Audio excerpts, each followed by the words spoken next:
The disaster known as Hurricane Helene, now post-tropical Helene, continues. And we're going to talk a lot about Helene and a little bit about our weather, but obviously there's just so much going on now. The death toll keeps rising, unfortunately now up to 42 dead. It made landfall as a dangerous Category 4 hurricane in Florida's Big Bend, but the devastation stretches so much beyond Florida. So much beyond Florida. All one has to do is look at the power outage map. Let's look at that right now. Should be up here. Look at all these states now being affected by power outages. I mean, Florida has actually made an excellent recovery in just a day. It's amazing. But look at all these other states. Georgia, basically no progress in Georgia. 824,000 there. South Carolina, almost no progress as well. 1.137. Over 1.3 million customers. Over 1.13 customers. That's such a big number for me. Let's just say it this way. It's over 1 million customers without power in South Carolina. North Carolina, 794,000. Tennessee, 73,000. They're not hit as hard. But look at West Kentucky, 160,000. This is stretching into Indiana, 114,000. 287,000 in Ohio. West Virginia, 81,000. Virginia, 202,000. I mean, this is incredible. All these people are without power. Millions and millions of people without power right now. This is unprecedented. I've never seen anything like this because of the way this storm developed. And we're going to talk about some of the destruction that this storm has brought. We're going to show you some images from social media of what has happened. These are three areas where you see the water rising here. This is from eastern Tennessee. This picture here is from Suwanee, North Carolina, and then Asheville, Georgia. Look at this destruction here in Florida here. This is Horseshoe Beach, Florida. Everything is destroyed. Everything. Look at this. There is not one structure, very few structures left standing. This is complete devastation. Many, many thousands of people lost their homes. Thousands and probably more. This is what's going on. It's a real, here's another image of what happened here. This is Chimney Rock Village. Completely destroyed after the Lake Lure Dam overtopped. Entire house seen floating away in Asheville, North Carolina. So we have many, many parts of the country, right? Many, many states. East Tennessee, a state of emergency in many states right now going on. This is a hospital even had to be evacuated. I was reading this. So this is a major disaster. I don't know. I mean, it feels like we are in a different planet here compared to the hell that they are going through right now in Asheville, North Carolina, and all these other places. Really just devastating stuff. We talk about power outages. They're going to have to rebuild the whole power grid in Georgia, basically, in many parts of Georgia here. So here's Georgia EMC. This is one of the electric cooperatives. Georgia Power hasn't really been saying a whole lot. So Georgia EMC, which is a smaller utility, there has been damage to the EMC distribution lines, but the storm severely damaged high-voltage transmission lines. These transmission lines are a critical piece of the electric grid. And here is, crews are discovering catastrophic damage to the electric infrastructure. Georgia Transmissions estimates that more than 100 high-voltage transmission lines and 60-plus associated electrical substations are out of service. It is going to take weeks, maybe months, to get the power back on. This is a major disaster here. So this is the statement here from Georgia EMC. Their infrastructure obviously has been severely damaged. We can't get many pictures of what the damage that has occurred. We can put Helene transmission. I mean, I'll put transmission line. Maybe that will show some of the damage that has occurred here. These are some of the pictures here that we have here. These are distribution poles. You see a lot of them have been knocked down. You have a lot of trees over here. It's a very wooded area. And so this is outages at the transmission level. Lawrence Electric.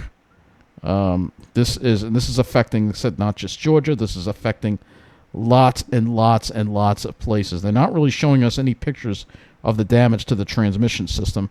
But you can imagine you probably have a lot of trees that have been blown onto wires. See, look at this map here. This is another map of power outage at U.S. here, showing the damage here. With multiple transmission level outages. And travel is very, very difficult in this area. So we have lots and lots of people without power right now. This is a big disaster. We're not seeing a whole lot of pictures of the damage to the transmission lines. I'm sure that there are. I have not seen anything. I'm sure that there is. If we go back to the power outage, we could take a look at South Carolina, and I'm sure a lot of the bigger utilities. Let's see. I know we have Duke Energy. We have Dominion that has been impacted. But you can see all these. Many of these are electric cooperatives. Mid Carolina Electric Cooperative. A lot of these areas have been just decimated. We can go to Mid Carolina Electric Cooperative, and I could go on and look through all these utilities here as to what's going on here. Let's see if they have any information on their Facebook page about any images that have. It doesn't seem like there is any images of the kind of damage that we've seen so far to the electric grid. I don't know why it's being covered up, but I'm sure we can go looking, but I don't really want to waste too much time on it. If I come across pictures, I will share them with you in community posts. But right now, there is not a whole lot of images that are being brought to us. We could try Duke Energy and see maybe if Duke Energy has posted anything. All these big utilities, they're not really posting any pictures of the transmission damage. I'm not sure why, but there is a lot of damage to the transmission system, and I'm sure it's going to be quite awe-inspiring when we see it. Here's another picture of some of the damage. These are snapped distribution poles again. And it says here, power equipment, widespread outages, damages. To Duke Energy. We have many utilities being affected by power outages. Many utilities being affected. We have, and then we go into North Carolina also. North Carolina also seeing a lot of people without power as well. It looks like Duke Energy being the hardest hit, but then we have some other ones too. So I could try one other thing here. Helene transmission outages and see if we can get anything here, any images about what has happened here to the transmission system. But right now it does not seem like we are getting any information on it. There is a lot of I'll try one more thing. I don't want to waste too much time on this. It's frustrating because I know there's been some significant damage, but I can't, unfortunately, it's not being shared. It may just be due to the fact they just can't get the information out there because there's I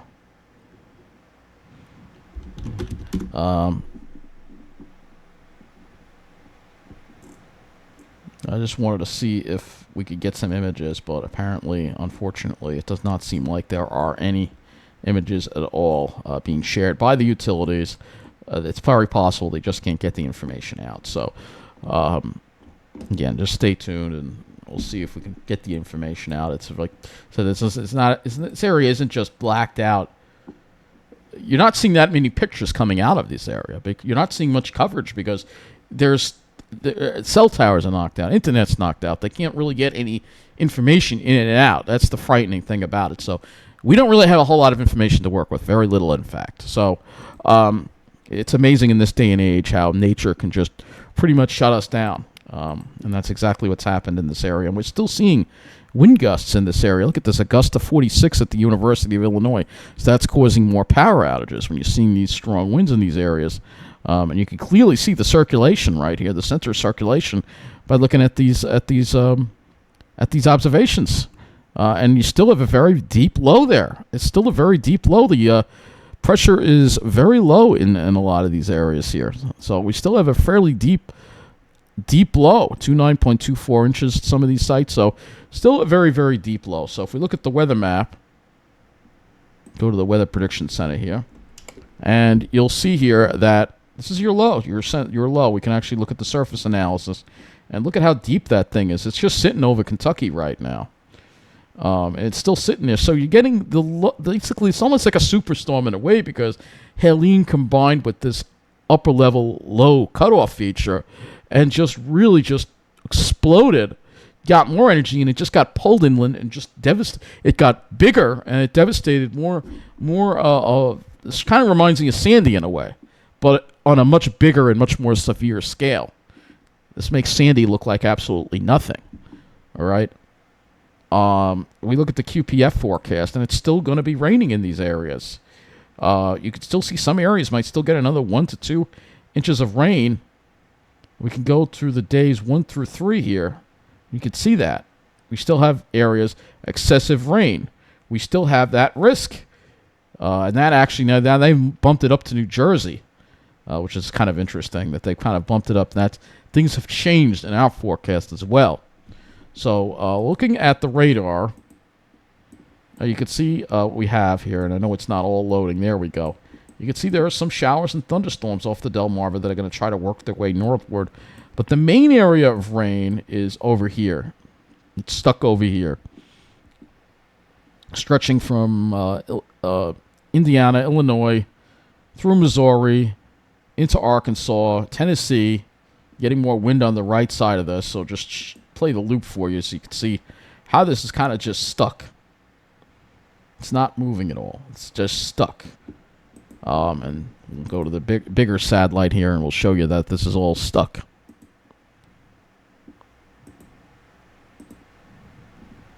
So here's the larger satellite view, and you can see what we got. It's stalled out. We got this blocking high up here, so it's not going anywhere. And it's just pinned in here. There's nothing. There's no jet stream. There's nothing to move it out of the way. So you've got this cutoff low that's just spinning around with the remnants of Helene just spinning around. And then you've got this arc of moisture that's all over here that's kind of trying to move toward us.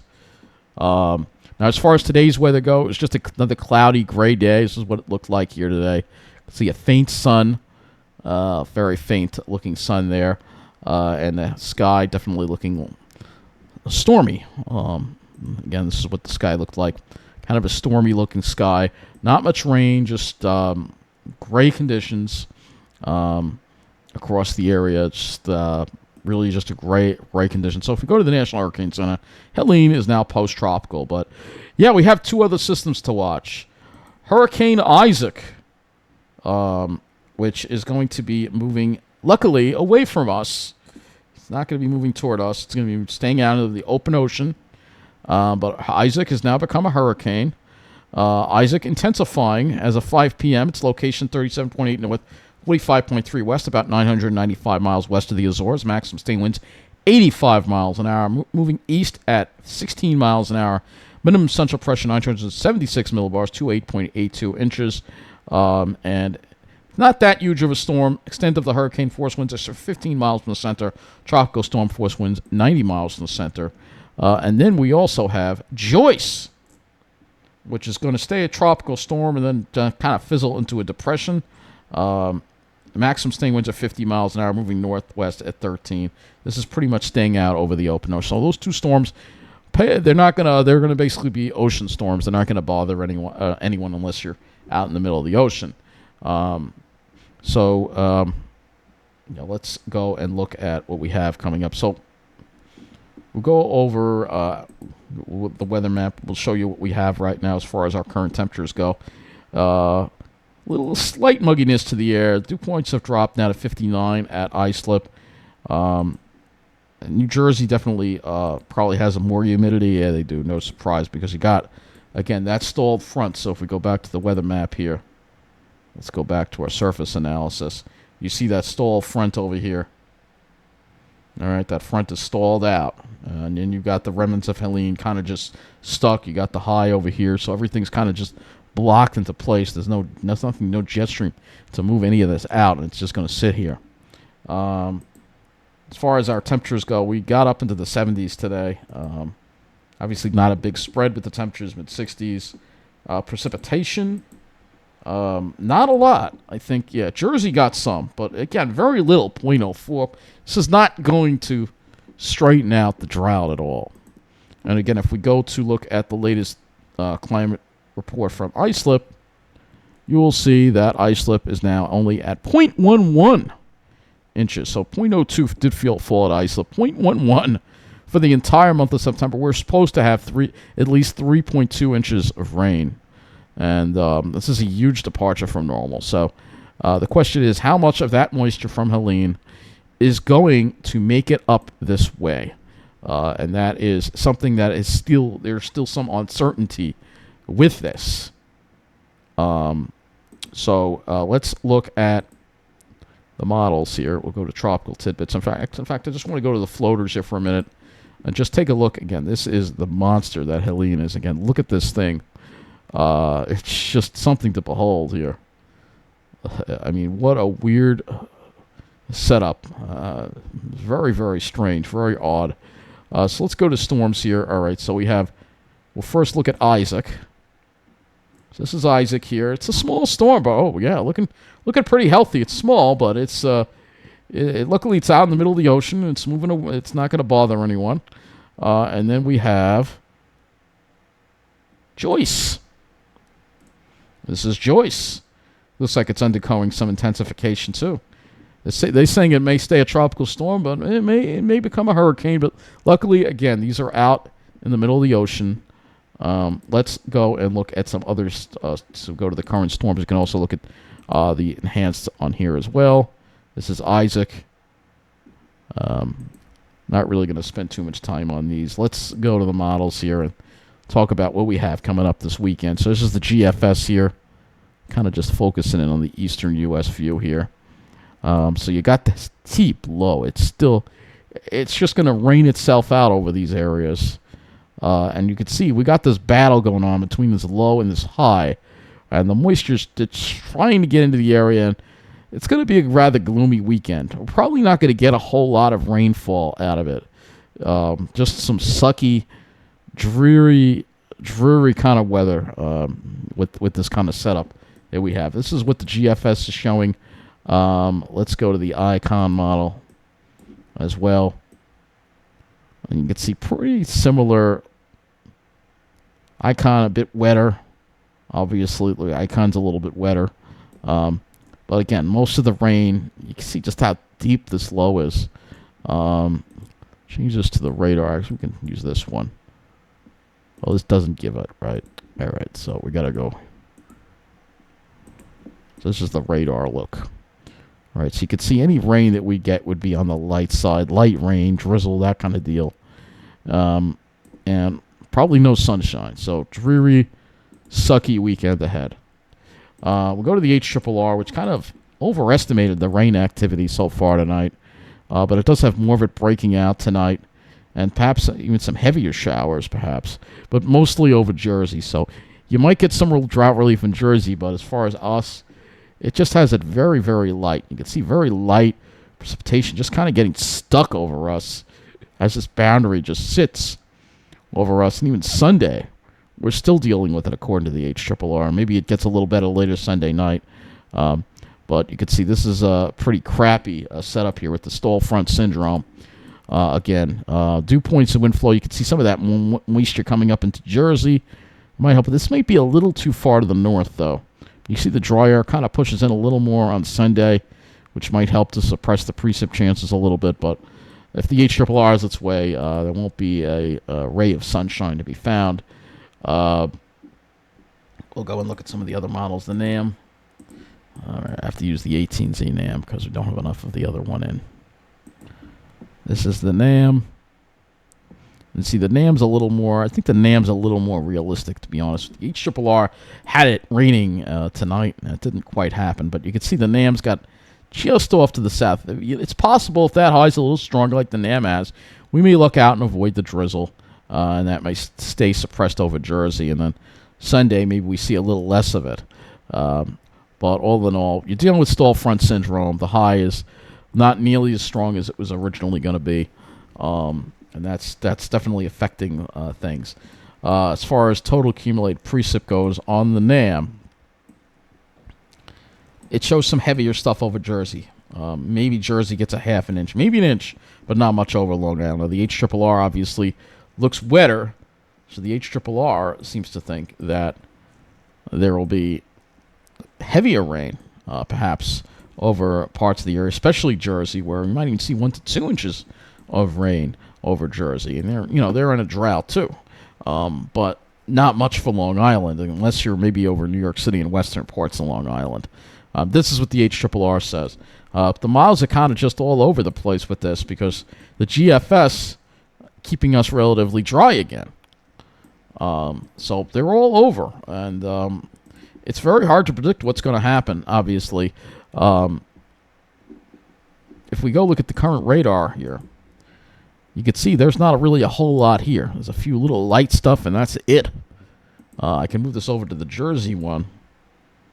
So I'm thinking the HRRR is overdone at this point. So I'm thinking whatever precipitation we're going to get is probably going to be on the light side. And maybe a lot of sucky drizzle that we're going to be dealing with, especially tomorrow.